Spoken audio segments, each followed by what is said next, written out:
and gentlemen, welcome back to the show. Who has a right to be motivated? My name is MD Tiamiu, the king of motivation, and I'm super excited to have you back. Today, we're with a very amiable personality who has a right to be motivated. Abdul Jalil Bello, also known as Dipsy Brown. Dipsy Brown is one of the biggest design and print entrepreneurs in northern Nigeria. But I will not say so much because he's right here with me, and we are going to be having to look at what drives Dipsy Brown and see how we can also tap from his motivation. I am super excited for this interview. And just for your information, we're live in his office, and this is one of the coolest kind of interviews that I like to grant. So, good morning, Dipsy. Good morning, Mr. Andy. Yeah. So let's get to meet you. Who in the world is Dipsy Brown? My name is Abdul Jalil Olakunle Bello from Ondo State, born and raised in Kano. Born and raised in Savongeri, Fege local of Kano. Wow. I did my primary, secondary, and tertiary educations all in Kano. Wow. I did my primary school in Baptist Special Primary School, later known as Nkotashi Primary School. I did my secondary school in Army Day Senior Secondary School, Kalu Barracks. I did my first degree in history. I did my postgraduate in management studies. I did my master's in development studies. And I'm into print. I'm an entrepreneur. Wow. There's hardly anywhere you go, corporate, small, big organizations, that there's no touch of Dipsy. I learned that you've done work for several organizations in Kano, in Abuja. Which other places have you done work for? Work has gone across the world. It has gone as far as Chad, as far as Niger Republic, as far as Russia, as far as London, even up to America. Wow, so you print? We've done like 4 different countries, aside what we do. Wow. All around Kano and Nigeria. This is really superb. So you print here, do all of the stuff here, and then ship it down to these countries. Yes. If our clients, there are so many of them that we've never met before. Maybe through one referral or the other, they just send, the world, the technology has made everything easy now. We just get in touch with you, chat to you maybe on WhatsApp or on Facebook or anything, then get paid, then you deliver. Wow, this is amazing. This is really amazing. So from Kano to the world. From Kano to the world. Kano to the whole world. I think there's something about you on Kano, and there's something always bringing you back. Even when you go, all of your education, even postgraduate, was done here, and that's exciting a bit. So there's more than just I was born here. There's a connection between you and Kano. Yes, I would say for sure I'm in love with Kano, because even when I did my youth service, I served in National Assembly, in Public Council Abuja. Even when I had the opportunity of staying back and work, I said I wanted to go back home. Because Kano is more like my home. And I came back to Kano, came back to nothing. Even when I had the option of getting jobs, I came back. I prefer to come back to my Kano. Wow, to your Kano. I like the way you personalize it. And I didn't regret taking that decision. Wow, this is cool. Okay, so let's take it up from not regretting coming back to Kano. I'd like to know your career path, your journey towards becoming Dipsy Brown, the big Dipsy Brown that everybody knows. Did you choose it, knowing that you studied history, as your background? Did you choose to be a print entrepreneur, or print actually chose you? I would say it's a mix of both, because I'm major in print. It's not as if print is all I do, but as an entrepreneur, all you know how to do is just make money. So I find this very, very easy. Actually, I had my little experience growing up with some printers. Somebody used to have a cutting machine in front of our former house, so I used to be the one that would say, okay, wait here, stay there for me, I'm coming. So I'll be the one assisting the man. And growing up again, usually I used to stay with my dad, because of the school I attended, our junior classes, it used to be in the afternoon. So early morning before my dad leaves for work, gets the newspapers, I'll be the first person to read, even before he reads. I'll need to read so that I can read on time and give to him. So all that informed my idea about being interested in print, but I never knew it was going to be what it is today. Wow, law of attraction. It has been part of the whole team. So what was your first contact with print really like? Like when would you say, okay, you took up the idea to start printing? Well, you know, I said earlier that I served in the National Assembly. So it was the idea of me, okay, for everywhere I find myself, I try to look at opportunities around me. How can I benefit positively and legally as well, and see what you can make for yourself. So I was there in National Assembly. It was my idea that these are all these members of Reds. If you can see one or two of them that can believe in it, because usually what I do is to put my all in all I'm doing. It has to be done well. Let's see if we're able to do some jobs for one or two of them. But it didn't work. I tried then to talk to one of my friends. We were serving together. We made effort in trying to see, she's a lady, we served together. We made effort in trying to see some of the politicians, trying to see if they could give us any opportunity of trying to serve them. But it didn't work. But later, sometimes you know, this thing that you know you are doing this, just keep telling people. The very, very first major job came from somebody I told, not that I had even seen anything I've done before as in print. They just said, I do this. And he told somebody that needed service. He went about to see somebody, then I told the person I need, I want so, the person told him I want so service. He said, okay, I have a guy in Canada, connect with them, he got me the pictures, I did the sample, and I took it to him. And I would say that was the first major job. Actually, before then, we've been having some small, little job, get this, get that. But that was like the first major job I would continued. Then to interest you, we were doing it with, I had one of my friends who was working with them. Then with one other, my friend's elder sister, we served with the younger together. So she's more like another sister to me. We used to stay in a house in Abuja. So she was in Abuja, so she used to get some of the jobs. She sent to me and my friend, run it, send the jobs back, whatever profits we have, she share, send our own, everybody will be happy. And we're doing it like that. Then later, what gave me the breakthrough, I would say, the win thing. I'm part of the pioneer winners of the win. Wow, So, you win. yes, Makes sense. yes. Makes sense. Part of the first set that won. The federal government grants, Yes. because a lot of people don't know. You win. I'm not sure. It's still active. Not anymore. Oh, it's been stopped. Well, part of the beneficiaries, then the little change I had as in my own savings from my sisters. Assisted me some money, and I'm here Wow. today. So this is a beautiful journey. Started with an interest, you know, you used to watch people cut stuff in front of your house, you used to love newspapers, you know, all of these things add up, because when I talk to people and they don't know what they really want to do, we begin to look back, you know, rewind. What are the things that you were attracted to, maybe growing up, you know, it's part of the places you can pick up a talent, you know, or skill that you need for the future. So let's dive straight into the next part of the show, which is the middle ground. You know, this is the core of the show. It's the question of motivation. You know, motivation comes from different angles. Sometimes it's intrinsic, like it comes from within you. Sometimes it comes from the outside. You watch a video, you see somebody doing one stuff, and then you get inspired.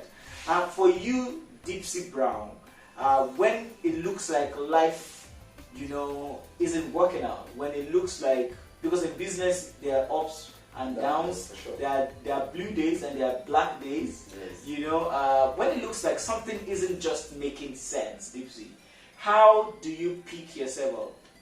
Well, the most important is to have faith in God. To have faith in God. Me, I personally believe in God I can do all things. Then Wow. I after believing in God, I don't wait for anybody to motivate me. I try to motivate myself, because usually you need to first of all believe in yourself. Don't wait for people to tell you who you are, because you know yourself better than they know you. So if you know yourself better, then you shouldn't wait for anybody to encourage you. Because sometimes even the closest people to you don't even know what they feel for you, what they want for you. I'm not saying you shouldn't listen to people. You listen, but you still watch who you are listening to. But above all, you should come from within first. Yeah. After your faith. Your faith in God. In God, yes. So you believe in God, you trust in God, yes, and then you would also do what? You also motivate yourself. Yeah, nobody will motivate you better than yourself. But when you say motivate yourself, sometimes it looks a bit abstract. What does that mean? How do you motivate yourself? Is it like you talk to yourself and say, you know what, Dipsy Brown, I can do this, I'm awesome and I'm amazing, I can win this. Is that how you do it? It's a bit of that, because personally, I do a lot of things at my personal time, private time. At those times, even when I'm doing some stuff and I'm not getting it right, if I do anything, if I fail, I go back to my drawing board. I've done this, it didn't work out. How better can I do it? Because there's always a better way of doing what didn't work out.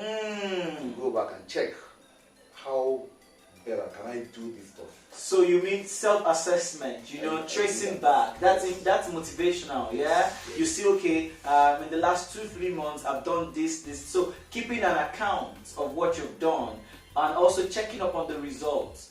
Some people are lost in themselves, they can't even capture or remember what they did, they can't even follow up on the results. So I think that puts it more in a practical terms, because we're trying to give people practical approaches to motivation. Not just the everyday aspire to backfire thing, So what exactly do you need to do? If you want to motivate yourself, I picked this right from Dipsy Brown's mouth, that you keep an audit, you make an audit of what you've done, what worked, and so if you can do more of what worked, then that's progress, that's motivation. If you can reduce what didn't work, or find a way around it, that's motivation too. Thank you for sharing that secret. I mean, it means a lot. I tell you this, it means a whole lot. Ladies and gentlemen, it's been some very, very inspiring moments with Abdul Jalil Bello, the CEO of Dipsy Brown Prints, one of the biggest media print and design companies in northern Nigeria. You have no idea how much fun I'm having right now. We'll take a short break, and when we're back, we'll get into the bigger conversations of mentorship, books, and if Dipsy has some special quotes to share with us. Don't go anywhere. Stay tuned. Welcome back, ladies and gentlemen, to your favorite, Africa's biggest motivational show, Who Has a Right to Be Motivated? The person who has a right to be motivated today is no other person than Abdul Jalil Bello, who sits as the CEO of Dipsy Brown Prints, one of the biggest print and design companies in northern Nigeria. Welcome back from the break. So let's go into the idea of mentorship. Now, when we talk about mentorship, the Yoruba people have a very popular adage where they say that somebody who fell in the pit, has taught the people coming behind them not to fall in the same pit a lesson. And if I go back in history, Isaac Newton was quoted to have said something really profound. He said, Isaac Newton has so many inventions and stuff to his name, and when they asked him what's the secret, so he said something like, he said, if I have seen further than my mates, it's because I was standing on the shoulders of giants. That is, I wouldn't be able to see better than the people that were born together, but because I was standing on the shoulders of giants. So tell us about mentorship. What's your opinion about mentorship? Do you have mentors, Dipsy Brown? Well, my opinion about mentorship is that it's a good thing, and I do have mentors. Usually, if anybody wants to grow, the easiest thing for you to do is just you need a mentor. Because what you need to do is, if you have mentors, you may have some that you have direct access to. You may have some that you may never even have the opportunity of meeting them in your life. But that doesn't stop stopping you from having them as the mentors. like for myself now, I try to, I like Dangote very, very much. Wow. I like Jimoh Ibrahim. I like a whole lot of all these are successful guys because if you go back to their background, the one of Jimoh Ibrahim is that his parents are not rich. They are not rich. If you go back to Adenuga, the mom, she just was rich, but that doesn't, it's not one of the main reasons why he succeeded. You know, so by the time you pick all these guys that I've mentioned, then you'll be able to dissect their life, then see one or two things that you can pick from this one to the other one. Then by the time you join them together, then you add the one in you naturally that I think you should have an edge. Over a normal peer that doesn't have. So are you saying indirectly that Dangote is one of your mentors? For sure. Have you had the opportunity of meeting him? Or you're looking forward? Well, I look forward to You look forward because to I have some personal questions for you. Yeah. Ask on the daily. They are not questions I want to send as Exactly. mail or something. If I have the opportunity, I have some personal Questions that you want to ask. Same thing with Jimoh Ibrahim. Yeah, so you know, this is law of attraction coming. The same way you were reading newspapers back, you know, when you were a kid and you didn't know you were ever going to be in print or stuff. We've mentioned it to the universe, and hopefully Dangote also is hearing, you know, wherever he is, and he's going to come through. So you believe in mentorship, that if you study people who've been on a particular path, it could guide you or help you fix one or two things on your own path too. Yes. All right, beautiful. The next question, this is pretty much like a very sharp, straightforward interview. I've never had it this smooth. It's about books. You see, books are very, very important documents. They are the things that help us, you know, pass history on, you know. So things that happened 5,000 years ago, 4,000 years ago, if they were documented and you read them today, you would almost feel like you experienced those things that happened. So what are your two favorite books, Dipsy Brown? Two favorite. I have books. I have books. I'll say two favorite that I'll recommend for any entrepreneur or aspiring entrepreneurs. First is this small book. It's an old book, Richest Man in Babylon. The Richest Man in Babylon. Richest Man in Babylon. Yes. It's to teach you a lot of things. Then to make you see reasons. Sometimes not having cash doesn't make you successful. That book will teach you that. I think that book was published around 1926, or thereabout, 1926. I've read it like 3 or 4 times. Some book is this other book, the first book of Robert Kiyosaki, Rich Dad Poor Dad. Rich Dad, Poor Dad. That's another book that will teach you about strategy as an entrepreneur. Teaches you about saving, about reinvestment. Then about strategy. Savings, reinvestment strategy, a good book. Yes, that book will teach you. So yeah. I recommend the book to everybody. If you just want to be an entrepreneur, you really need to get a book. Wow. In case you have not read these books, or in case you have read them, I think it's worth rereading all over again. Yes. Richest Man in Babylon, and also Robert Kiyosaki's Rich Dad, Poor Dad. So Dipsy Brown is recommending those two books. Please go get them, you know, and when you get them, make sure you read them. And when you read them, make sure you apply some of the principles, you know, as they fit into your entrepreneurial journey. I've read both books and I can attest that they are actually, you know, super good, especially when you're looking for, you know, entrepreneurial ideas. You want to improve your mindset and all of that. Okay, final question. We're almost done. We're running home. The final question here, ladies and gentlemen, is about quotes. There are words that push you up. There are words that knock you down, because words are actually powerful, you know. So, do you have a favorite quote? It could be yours. It could be one that you read somewhere that once that thing pops up, oh man, you know they're talking to you. So, what's your favorite quote, Dipsy Brown? I would still say it's one by one of my mentors I gave mention earlier. Impossible is nothing, from Dangote. Wow. So there's this the quote I think is actually on his table. So in one of the interviews, because usually I read a lot about him in one of the dailies I was looking at. I've seen that stuff like 2 or 3 times in different pictures. it's unstable. Impossible is nothing. And actually, to me, I believe impossible is nothing. Wow. The thing of mind, you really need to. You really need to. If you have it, if you believe in it, it's actually there's nothing impossible. But There is where we are nothing today impossible. too, as regards my business, not because I had it all smooth.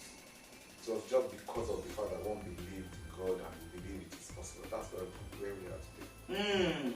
So nobody actually can define impossibility because nothing is impossible. Nothing is impossible. Impossible is nothing. Like nothing is impossible, especially in the age that we are in. You know, we are in a very lucky state. You know, on planet Earth right now. This is the age where the internet has made everything almost accessible. Yes. You know, and then it's sad that a lot of people don't know and don't harness that power yet. You know, so there's a lot that we can do. We can actually do more from our little corners of the world. And so Dangote's words are Dipsy Brown's favorite quotes. Impossible is nothing. We're putting that on the marble. Ladies and gentlemen, that's about it on the show. We're good. That's about how we wrap it up. On the show today, I am super excited to have Dipsy on the show. Thank you so much for having me. So I'm going to show you a quick tour of the printing press where Dipsy Brown makes the magic. Don't go anywhere. Watch this before you go.